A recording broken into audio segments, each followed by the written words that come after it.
ឥឡូវខ្ញុំធ្វើការ test អីវ៉ាន់ជូនបងប្រុសនៅខាងកំពង់ធំប្រភេទ ហ៊ុយណាកាយដី15កាយ3បងប្អូនពិតជាខ្លាំងមែនទែនបងប្រុសគាត់កំងជាឈុត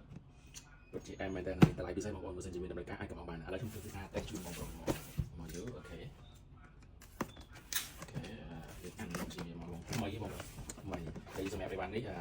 មុននឹងខ្ញុំលក់ជូនបងប្រុសខ្ញុំបានលេងរបស់ខ្ញុំតវាប្រភេទហ៊ុយណា15កាយ3មួយណាបងប្រុសខ្ញុំលេងផ្ទាល់ខ្លួនឯងខ្ញុំថតវីដេអូរត់ឲ្យបងប្អូនសម្រាប់ប្រភេទនេះវាខ្លាំង smooth បើយើងនិយាយជាមួយហ៊ុយណា5 93 និង94គឺអែមដូចគ្នាបងប្អូនអែម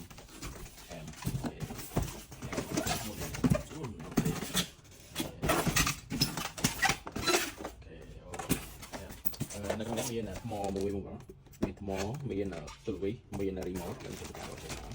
អូខេចូលតាមតែជិះទៅវាដំណើរការអូខេយើងដាក់ជូនបងប្អូនអូខេមានថ្មអូខេមានថ្មសម្រាប់ដាក់រីម៉ូតមានសេនសាសម្រាប់ថាថ្មនេះអូខេហើយមានរីម៉ូតដែលសម្រាប់ការដកចេញជាតិមែនតើបងប្អូនអូខេថ្មីបងប្អូនថ្មីមែននៃបានដកចេញពីកេសថតជូនបងប្អូនមើលហើយយើងលក់ឲ្យបងប្អូនមើលទេអត់ទេគឺប្រភេទថ្មីបកកេសបាទសម្រាប់ឲ្យបានដែលខ្ញុំតេស្តថតវីដេអូគឺឲ្យបានប្រភេទដែលបកខ្ញុំលេងផ្ទាល់ខ្លួនឯងចឹងបងហើយប្រភេទនេះវាប្រើស៊ីវ៉ូបងប្អូនចឹងខ្លាំងកាយដីដូចនៅក្នុងវីដេអូដែលខ្ញុំបានបង្ហាញចឹងខ្លាំងអូខេហើយសូមធ្វើការតេស្តជូនបងប្អូនដាក់ថ្មហើយដាក់ថ្មក្រោយឲ្យយើងគាត់ដាក់កាយវាចឹងមកយើងអាចដកស្ទែបានអូខេដកស្ទែបានតោះមកយើងដាក់ថ្មវាយើងមើលតាមញ៉ាំមកវាចឹងមកអូខេយើងសូមគ្រប់លឹបមកអូខេបាត់ទៅវិញមកហើយទៅបាត់ទៅវិញណាហើយនេះសម្រាប់រីម៉ូតអូខេរីម៉ូតពិតជាស្អាតមែនឆ្វេងស្ដាំមុខក៏ស្មូតអូខេមានតេឡេមានបិទភ្លើងមានបិទសលេងអូខេថ្មថ្មនេះខ្ញុំមកដកចេញទេខ្ញុំទៅបងប្រុសខ្ញុំទៅថ្មអស់អូ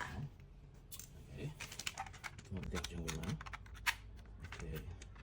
មកចូលវិញមកអូខេហើយយើងចាប់បានបាត់តាវាដើម្បីវិជាតែអូខេសលេងវាអូខេសលេងវាបច្ចេកអូខេលើកដៃឡើងអូខេលើកឡើង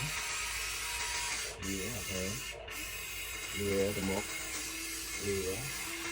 ខេចូលអូខេយើងចូលដាក់វាមកអូខេ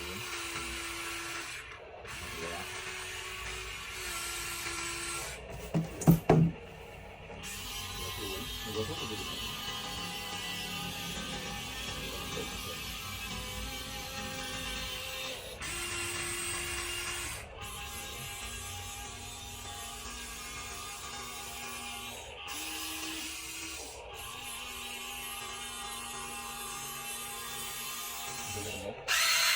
ទៅតែ control ទៅមុខទាំងពីរចឹងណាអូខេទៅមុខ